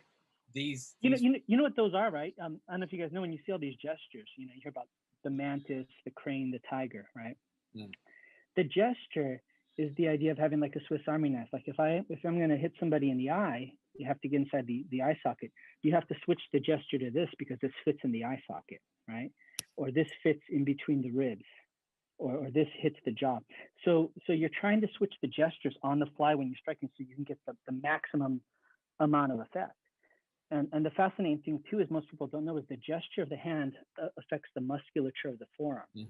So if like my arm's pressed up against somebody else's arm and I want to push them off, I can push them off by keeping my arm folded this way, and just pushing my wrist back like this will activate all the muscles here, right? So when you see all those gestures, and the funny thing is they're kind of made fun of because they have funny names, right? Tiger claw, crane's beak. If you look at MMA, right? MMA has a lot of moves that would also be funny. Like they have something called the Superman punch, where they run and it looks like they're going to kick and they hop up and they punch. Oh yeah. but it looks like Superman, right? So what's going to happen? Question mark kick. Yeah. So centuries from now, somebody's going to uncover the ancient art of MMA, and they're going to be teaching this special move called the Superman punch. And people are going to go, that is the stupidest thing I've ever heard of. What is a Superman punch? And they're going to say, well, back in the day, there was this art form called comic books, and there was this deity named Superman, and so forth. It's all the context, right? Yeah. And he But that's what trained those in punches this. Oh shoot! What's Superman's? Metropolis. No, what's his? Fortress of Solitude. Thank you. He Yeah. there's this Fortress of Solitude that no one can get to. Yeah. Take away his 40s DVD. So Right. How about the pose where they're flying through the air and they're one leg is way out? Oh! Yeah. You always see them like. I just drew that page. I just drew that post. I'm drawing that page next. Peter's like, hey, that sounds fun. Hey, I'm doing that. Yeah. No joke, I'm doing that next page. I just did that. Because I'll tell you why. that. That's because that's martial arts, right?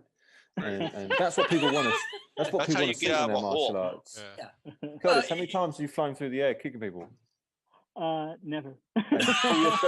Call yourself a master.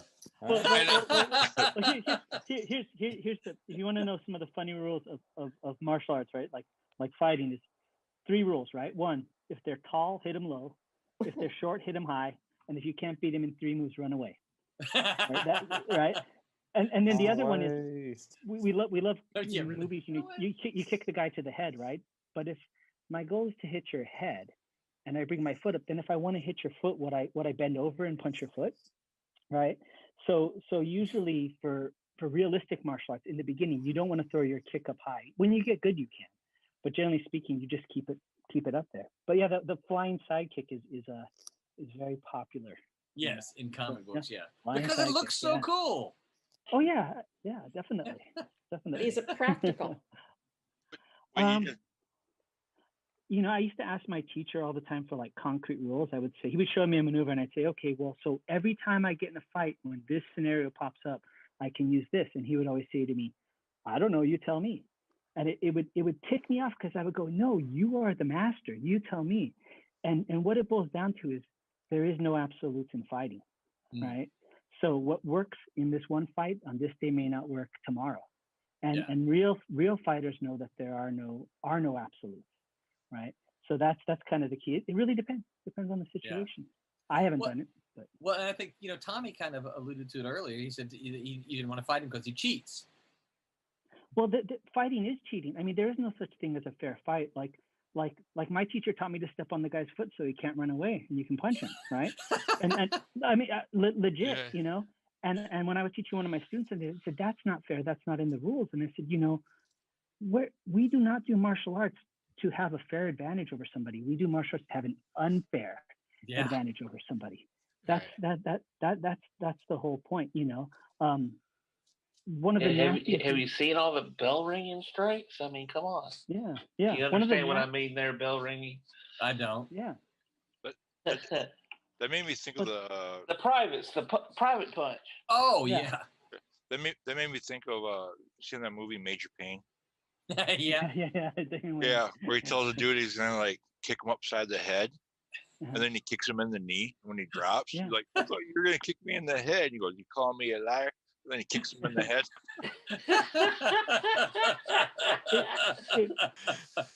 If you guys want to hear what the most nastiest weapon I've ever heard of in martial arts, it's dark, but it's fascinating. Okay, and this is one of the nastiest ones. And I'm not authorizing anybody to do this. But, don't do this at home, kids. Yeah, what some of the people will do is you get in the Philippines they'll do this. You get sand, right, and you soak it in chili oil.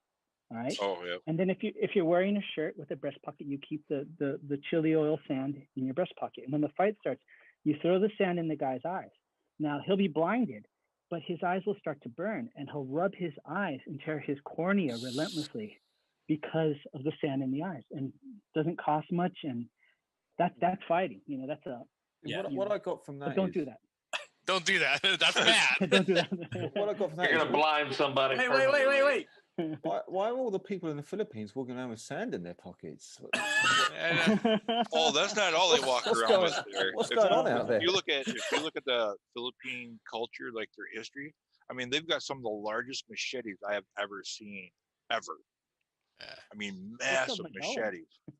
Yeah, And those are in their pockets. They carry them around. Yeah. Yeah, they're holding them. It's in their pocket, just pulling huge machetes out of their pocket. It's amazing how it fits in there. Yeah. When they duel in knife fights, the Filipino martial arts, the escrimadores, right, would have this cool pose for a death match. Is that when they hold knives or sticks, they point one up and they point one down before the fight starts. And what that means is, I'm going to send you to heaven or I'm going to send you to hell, but you're going one of these two places. And that's how the fight starts. So when they fight, they flip it up and down, and that means it's a death match. You know, it's like, wow, that's crazy, right? Tommy says, if I have to fight, which I don't, I want to win. So I'm going to cheat to win. So he's going to have Cheating is chili just being sand. smart. Watch out, Curtis. Yeah, chili sand. Tommy's going to have chili sand now. My father always used to tell me, he says, don't ever start a fight, but if you do, you better damn well finish it. Well, I was always told not to start it, but to finish it. Yeah. Yeah. Cameron Christopher Payne says, question, what's your best weapon and it's not your mind? He says, you can't say your mind is your best weapon. So what's your best weapon? I would say the best weapon is being humble. Because if you don't think that you're anything special, then you may be less likely to get caught off guard, and you may be less likely to get in fights. So being humble is the most important advantage anybody can have. Not weak, right? Or not confident, but being humble. Humble is the most important thing, you know. Humble doesn't translate very well for comic books, though. No. No. How do you draw that, right? What you need is a really, really bright costume, Yeah. perhaps a Yeah. bandana, and just to walk the streets like you're looking for trouble. Yeah. People think I'm looking Perhaps for carry some trouble, and sand. I dress dark. No. Bright colours so people can see you coming. Yeah. Oh, yeah. No. Reflective color? Yeah, something really bright, like green. Yeah. Green and yellow. Iron Fist has it right. Yeah, you're right. Yeah. Maybe that's how that works over there. It don't work like that over here. I just thought Iron Fist like wore those colors because he was a Green Bay's Packer fan or something. What? Yeah. He's the only character in comics that wears it. You look like you like Tom Brady. Take it back. Oh, them be fighting words, man. Tom Brady. I still remember, what was that? There's some guy was talking about the Ford versus Chevy debate, and he says, "Yeah, it That's all not a sums up debate. with what?" That's not a debate. Ford wins every time. Yeah, but he was saying like the Ford guy comes up to the Chevy guy and is like, "You know what? Chevy sucks." And the other guy's like, "Oh yeah," and then it just says they fight. That's it. They fight. And they just like, it's like what's the winner of that? There is no winner. It's just an excuse to fight. So, what do you guys for martial arts? Do you guys like martial arts comics that use superpowers mixed in with them? I actually like those, but stuff like Dragon Ball Z and stuff where it's actually like, yeah, I don't know. That stuff always kind of adds. I don't know. I'm asking maybe more Curtis this, and I'm assuming he would be a yes if he just showed a Vegeta. What? I'm sorry. You were saying Dragon Ball or? Like what? Like, do you like martial arts that include superpowers in like addition to the martial arts? That they learn a martial arts, they can throw a fireball or something like that. Mm-hmm. Do you like I that like type of stuff? Yeah, I like it. You know, I mean, it's a different thing. You know, it's a different Yeah. genre. It's kind of like they call the wuxia genre, which is like Crouching Tiger, Hidden Dragon kind of stuff. You know? Yeah, I well, mean, they can float and stuff through the air. Yeah, running I mean, across the tops of trees. Yeah, That's really yeah. cool. Yeah, definitely. And some of that stuff has basis in reality, right? What it was realized is when you see all the stuff with them running on the walls, that was essentially like free running. I mean, they couldn't run along a huge wall, but you could, Yeah. you could run, a couple steps on the wall, Yeah, they were parkouring. Yeah, I was just going to Yeah. say, that sounds like parkour. Right. Yeah. Yeah. Yeah. There's actually a technique called, they call it in Chinese, Hing Gong, which is lightness skill, which kind of is attributed to being able to like jump on walls and have that kind of high height. And what they do is, and there's footage of them doing, is they get a huge basket and they fill it with rocks, and you walk around the edge of the basket, and each day you pull a rock out, Oh, until there's no more rocks, and then you have this lightness, this ability to be have lightness in how you stab. So wow. yeah, I love that stuff. That's Yeah. pretty cool. Can you do that? Hell no. I got less important things to do with my time. I know. You know, I like the story thing that- about how your teacher made you take Tai Chi. Yeah. My Tai Chi is actually, whether you may laugh, but Tai Chi is actually a very destructive martial art in its original form. You know, it's only nowadays that it's become a health practice. But Tai Chi actually means grand ultimate fist, and yeah, it's how somebody defeats somebody else. Barb, do you mind if I jump on for a little bit? No, go ahead. Okay, thanks. Rolling surprise. Oh, get I'm out of gonna- here. I'm gonna jump on. Yeah, there's a couple of Tommy says Pete's one-liners are funny as heck. Ha. Yeah. Tommy, if you like Pete's one-liners this week, I hope you didn't miss last week when we decided that his superpower was to dig holes and make holes. or to create a hole. Yeah, don't dig. Yeah. No. Create a hole and force you to get in it. Yeah, get in the hole. Awesome power. Yeah, it is an awesome power. Kasisi says Storm Riders, Zoo Warriors, Dragon Tiger Gate is another. Oh yeah, that's great.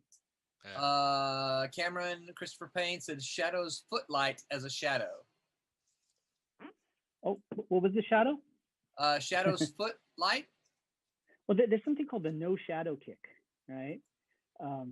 Or in Cantonese they call it mo yin gyerk, the kick that is so fast that it does not cast a shadow. Oh. And when you see it in the movie series, it was a real kick. The guy like levitates in the air and does this rapid fire kick. Right? Oh yeah. And so I studied the style that this famous practitioner did, and I asked my teacher. I said, okay, when do I get to learn the no shadow kick? And what it was is it's actually a way of disguising your kick. If I can cover your eyes while I kick, right? That's a no shadow kick because there's no telltale sign. So it's so that's the idea, right? Is anything could be a no shadow because a no shadow is imperceptible. Right. That's cool. Yeah. Yeah. Fun stuff. Kasisi says LOL. Yeah. Okay, so Kasisi also says Iron Monkey. I think they had that kick in the movie, the Donnie Yen version. Yeah, Iron Monkey is about Wong Fei Hong, who's a very famous kung fu practitioner, and it's about his early life story. And yeah, Donnie Yen's in it, and they have the no shadow kick in it. So it's a fun movie if you haven't checked it out. Yeah, great.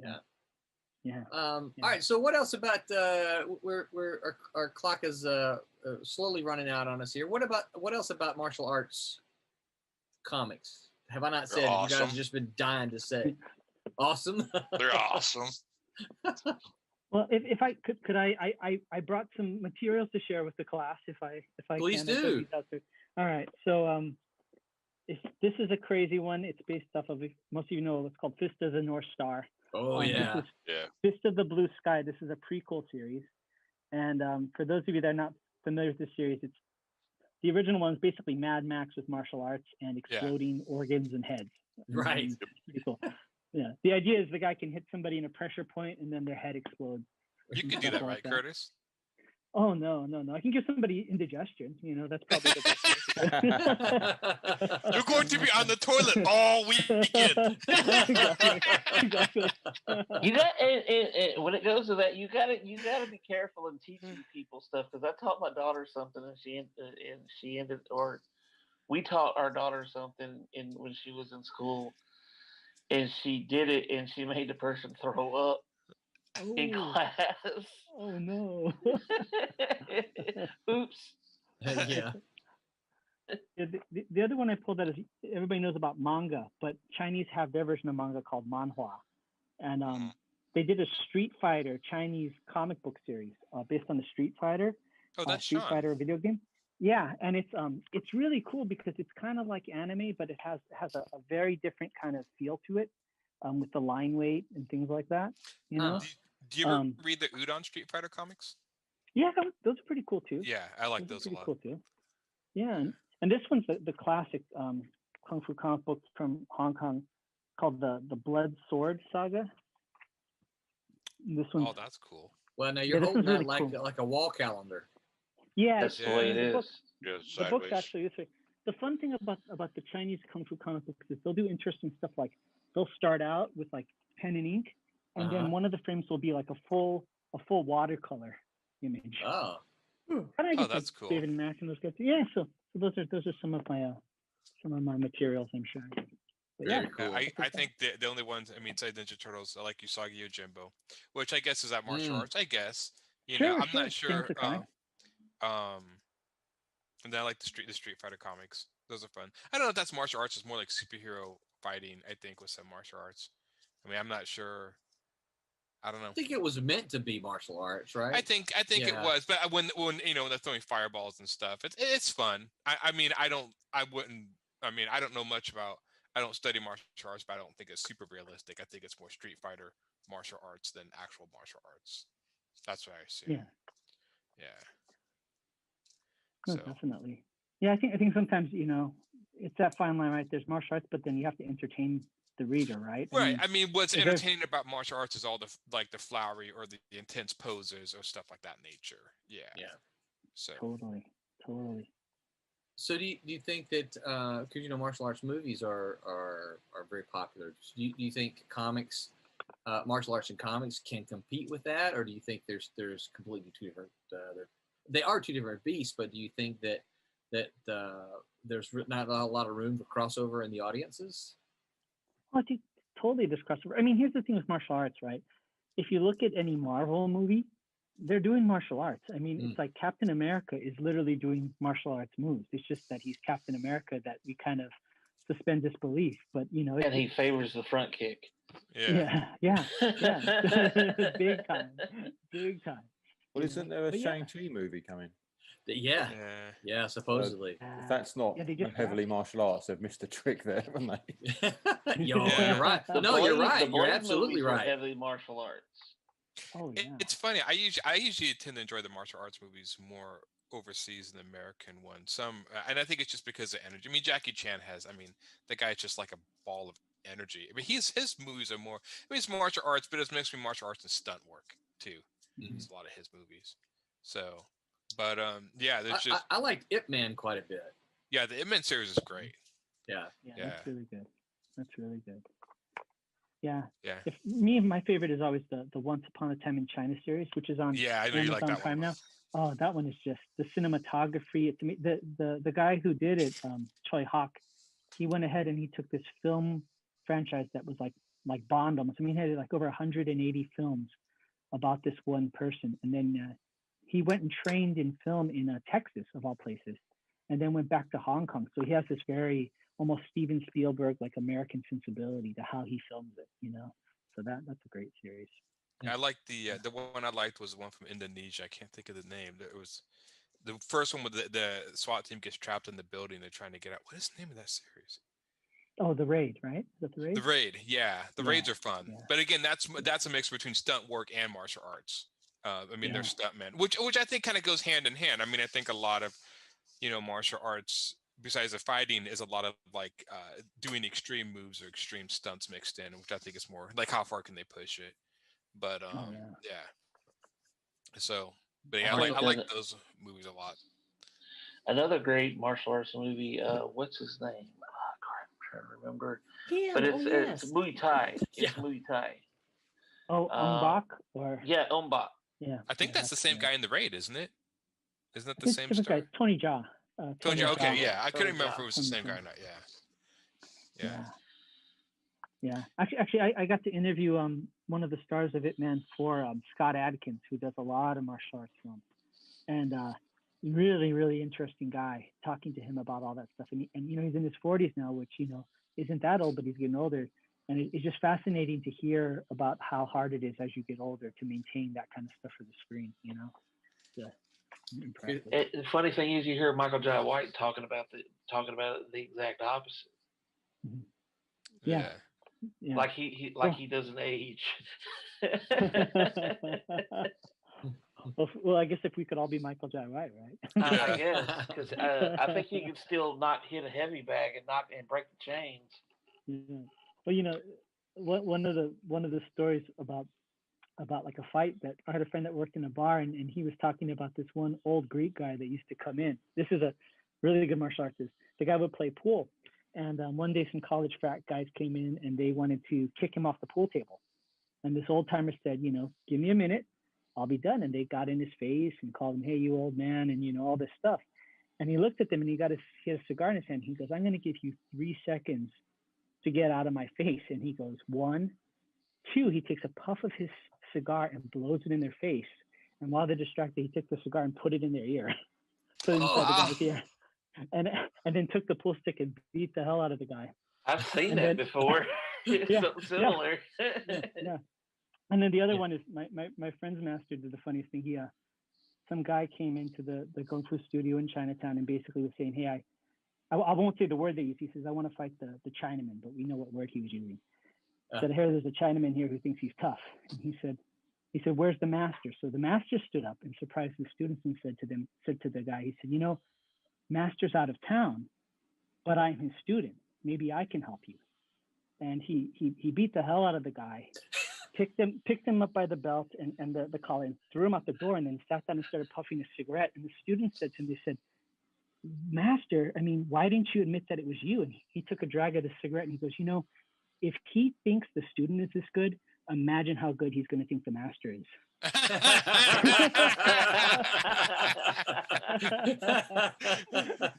That's good martial arts. That's like really good martial arts. Yeah. That's right. Humble. Hey, Curtis, what do you think of Bruce Lee's little sound he always made? He was the only one that does that, but he is so prolific that's become, synonymous with martial arts. I mean, every time I do martial arts, I hear the sound of like a cat being castrated coming out of somebody's voice, and it's like,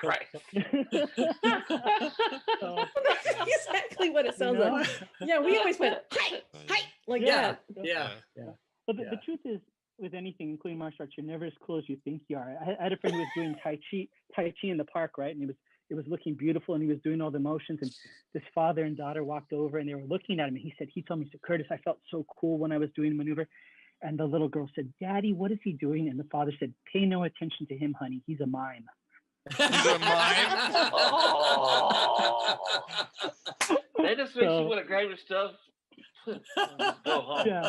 That's the way life is, the moment you think you're cool.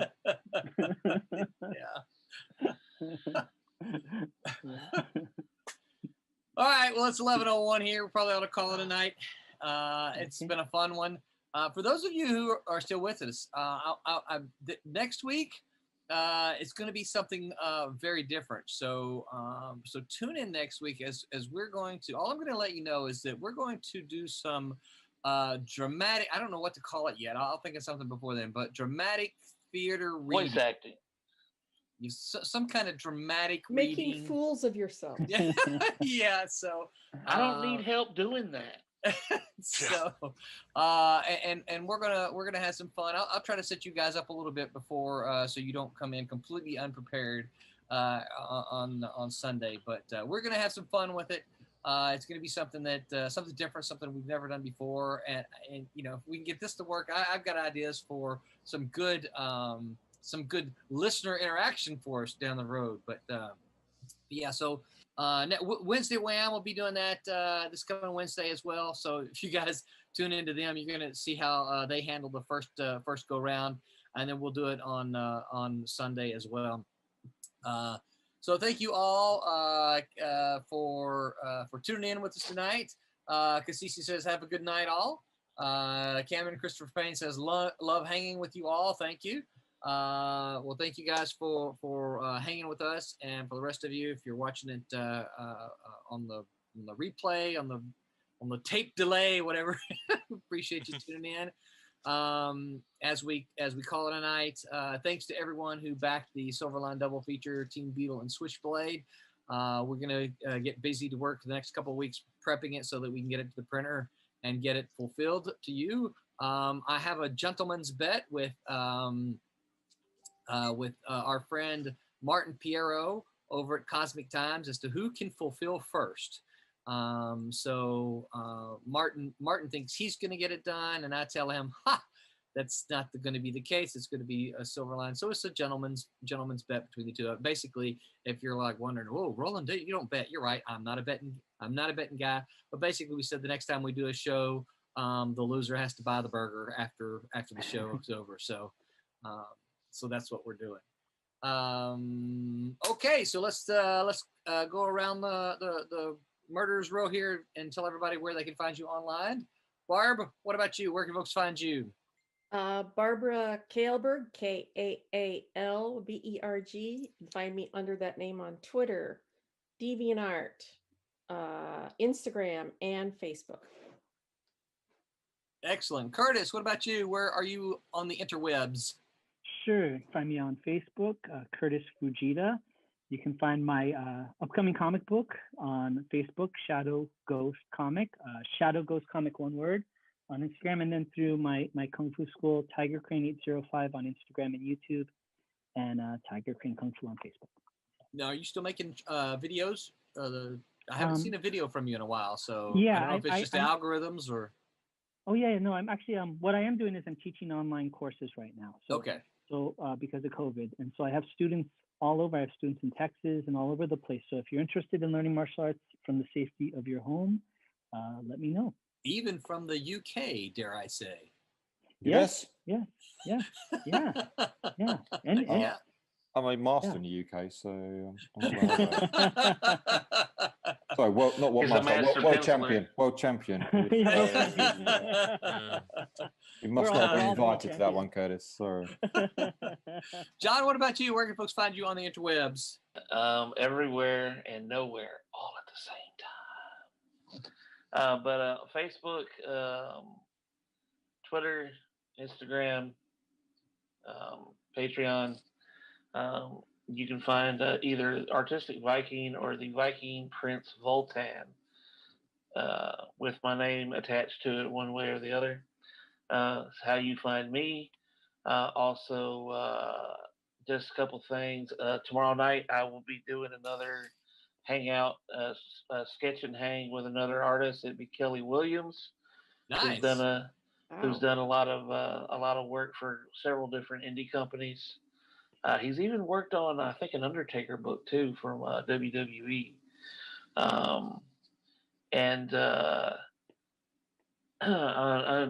Yes, and I do have a commission list that's open. So if anybody's looking for something, hit me up.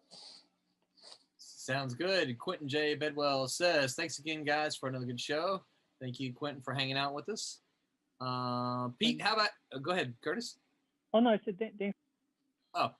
Pete, how about you? Where can folks find you on the interwebs? Peter Clinton Art, and that's Google, Instagram, Facebook, Twitter. Just type it into Google, it all comes up. Yeah, nice and simple. Pete, I got to ask you, do you have the domain Just a Penciler? Oh, I haven't done that. I should do that. You should do that. You really should do that. Yeah. JustAPenciler.com. Or IJustMakeHoles.com. I just make holes.com. Need someone in a hole? Call me. As the FBI shows up, I don't know, as MI5, right? Over there. They show up. What's this about putting people in holes? Aaron, what about you? Motivate them to get out of the hole. That's right. Yeah. You can find me on Instagram at ALH3810. Facebook, my name, Aaron Humphreys. Humphreys illustration, last name, combined illustration. My Gollings is on Webtoons. So I just got done finishing up issue 9, and I am 7 pages from finishing issue 10. So I hope to have that done in a week or 2. Cool. And I've been holding on to this one, Aaron. You know what I tell my students that comic books without words are like? Uh-oh. Any guesses? I tell them they're like picture books, and I gave up picture books when I was 4 years old. Oh, see, I never gave up picture books. Because I learned to read the words. So yeah, I'm just ribbing you, Aaron. You know. No, I know that's fine. Oh no, I don't mind. No, Like this no. Go word? ahead. I mean, if you just like to read those grown-up books and don't like to read picture books, I mean, either my books are more pretty. They have colors. What are yours? Are black and white. I mean, And black and grayscale. white, like the way you used to watch television, right, I Roland? do. Oh. Oh. That was good. That was good. Mom, What encouraging, Dad, Pete? Mom, Dad, stop fighting, please. I used to watch in black and white.